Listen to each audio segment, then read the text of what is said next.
It's Friday, October 13th, 2023, and I'm Dave Sobel. 4 things to know today. Canalys and New Relic report, unveiling new avenues and risks for MSPs. Passkeys, political hacking and patching, a provider's guide to the latest in cybersecurity. From teens to enterprise, how Apple's dominance could shape IT outsourcing, and Big Ideas Friday, from Google's cognitive impact to the evolving role of IT in an AI world. This is the business of tech. According to Canalys, large hyperscalers are recognizing the importance of involving the channel in successful cloud marketplaces. Marketplaces are becoming a popular route to market, and the involvement of partners is crucial for their success. Marketplaces are expected to be the fastest growing market for cybersecurity and software, presenting an opportunity for the channel.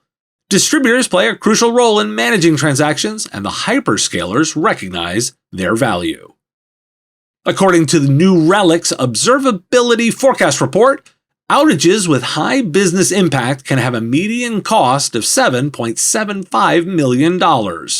More than 3 in 5 technologists reported that outages cost their organizations at least $100,000 per hour, with 1 in 5 companies enduring hourly costs of $1 million. Resolving high-impact outages takes more than 30 minutes for 3 in 5 respondents. For 1/3 of companies, it can take an hour or more. The financial impact of an outage is linked to lost revenue, making IT crucial for CIOs to prioritize resolving IT outages promptly. Why do we care? The Canalys report underscores the increasing relevance of marketplaces for MSPs and IT outsourcing companies. Partnering with large hyperscalers can provide a new revenue stream and give MSPs a foothold in fast-growing markets like cybersecurity. It's also a validation that the skills and capabilities of these providers are recognized as valuable in the broader tech ecosystem. Finally, note the why of marketplaces. If they're driving demand, it's a flywheel of growth. The data from New Relic highlights the immense financial risk tied to outages. This highlights the critical role of MSPs in managing, preventing, and swiftly resolving outages. It's not just a service metric, it's a significant business impact metric that MSPs should incorporate in their value proposition. Google has announced that Passkeys will be the default sign-in method for all users, allowing for password-less authentication using public key cryptography. Passkeys eliminate the need for usernames and passwords and provide an additional layer of security against phishing attacks. This move follows Microsoft's support for Passkeys in Windows 11 and the adoption of Passkeys support by platforms like eBay and Uber. While passwords will still be an option, Google is encouraging users to adopt Passkeys. And while I'm hitting security, politically motivated hackers have started launching cyber attacks in response to the recent Hamas attack on Israel. News sites and emergency services applications have been targeted, causing fear and confusion. While most of the cyber activity appears to support Palestinians, researchers anticipate that pro-Israel groups will also emerge. State-backed hacking groups, particularly those in Iran, have a history of targeting Israel and are likely to be involved in this conflict. And an update in CRN focuses on cyber insurance trends to watch, including the increasing need for SMBs to obtain cyber insurance due to rising cyber attacks, the leveling off of pricing but the potential for future increases, the lengthening and complexity of insurance questionnaires, the more detailed requirements for security measures, and the importance of reading the fine print in policies to understand exclusions and coverage limitations. According to a survey by Synopsys, most IT professionals take up to 1 month to patch critical security flaws, leaving organizations at high risk for attacks. Poor patching is a popular cyber misconfiguration, and both cyber criminal organizations and nation-state hacking groups benefit from slow patching cadences. The modern internet's reliance on insecure code and the prioritization of production deadlines over security contribute to the issue. Why do we care? The tech industry has a long way to go before passwords are entirely phased out, but Google's move is a significant step toward that goal.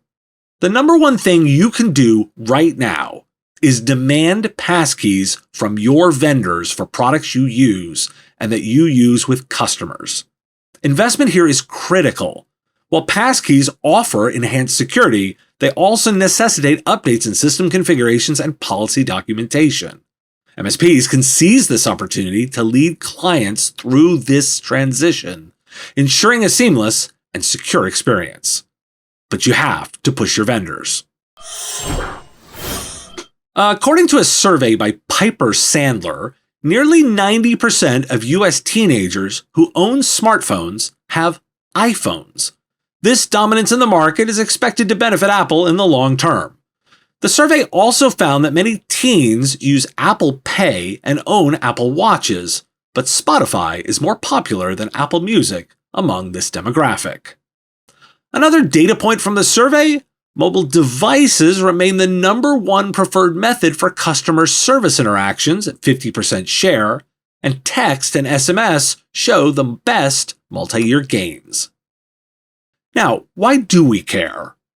For MSPs and IT outsourcing companies that manage device fleets, the overwhelming preference for iPhones among teenagers can hint at future enterprise trends. Companies may increasingly request Apple device support, given that these young people are the future workforce and consumers. Therefore, optimizing for Apple's ecosystem today could position MSPs for a more robust business tomorrow. This is a significant cultural wave coming, and that's why this data struck me. So, how about some big ideas for Friday? In the article, "Is Google Making Us Stupid?" in The Atlantic, Nicholas Carr reflects on how the internet, notably Google, has affected their ability to concentrate and engage in deep reading. Describes a shift in thinking and attention span, attributing it to spending significant time online and relying on quick searches for information.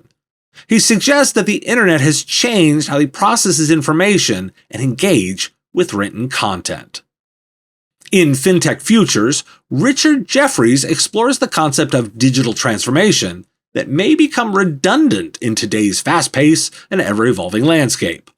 The constant evolution of technology, the integration of digital practices as the norm, the need for holistic business transformation, the focus on digital as a business enabler rather than a goal, and the inherent risks and challenges associated with digital transformation all contribute to the argument. Instead, organizations should focus on continuous adaptation, putting people at the core, and embracing technological advances as part of their ongoing journey toward innovation and excellence. And in Forbes, Danny Abdo explores how AI is reshaping the role of IT professionals, creating more opportunities rather than making jobs obsolete. He offers how it will change the types of skills needed and allow professionals to focus on more complex tasks. Embracing AI can make IT jobs more accessible and efficient, freeing time for other activities. However, there is a need to meet the demand for new skills and continuously upskill to keep pace with AI advancements. Business leaders should provide proper training, not neglect soft skills, and raise awareness of AI risks. By embracing learning and upskilling, IT teams can thrive in the AI-powered future. Why do we care? Carr's observations have implications for IT services. Understanding these changes and how people interact with information can help providers tailor their service offerings. For instance, creating more digestible, to-the-point resources might be more effective than lengthy manuals or procedures. Abdo's insights are crucial for providers and IT outsourcing firms. As AI automates simpler tasks, the role of IT professionals will shift towards complex problem-solving and strategic planning. Service portfolios may need to evolve to include upskilling and reskilling services, or at least MSPs need to consider how they will adapt to the AI-enhanced landscape. And longtime listeners know I was already skeptical of digital transformation. This is an excellent look at the concept. Looking to reach an audience of thousands of MSPs and IT service providers? Put your ad right here on the Business of Tech, and be on the show that 64% of MSPs report having listened to. A recurring top 50 tech news podcast, there are affordable options for you to reach our audience, and we can support any budget. Podcast listeners are more engaged, have a higher level of brand retention, and are more willing to listen to ads here than any other avenues. Want to know more? There's information at mspradio.com/engage, including a button to book a time to talk. I'm looking forward to that discussion. Today, National No Bra Day. I do not have a horse in that race, but I wanted to acknowledge it for those who it matters to. This weekend, we learn more about marketplaces from lawn mowing. Enjoy that interview. I'll be back again on Monday. The Business of Tech is written and produced by me, Dave Sobel, under ethics guidelines posted at businessof.tech. If you like the content, please make sure to hit that like button and follow or subscribe. It's free and easy and the best way to support the show and help us grow. You can also check out our Patreon, where you can join the Business of Tech community at patreon.com/MSP Radio, or buy our Why Do We Care merch at businessof.tech. Finally, if you're interested in advertising on the show, visit mspradio.com/engage. Once again, thanks for listening to me, and I will talk to you again on our next episode of The Business of Tech. Part of the MSP Radio Network.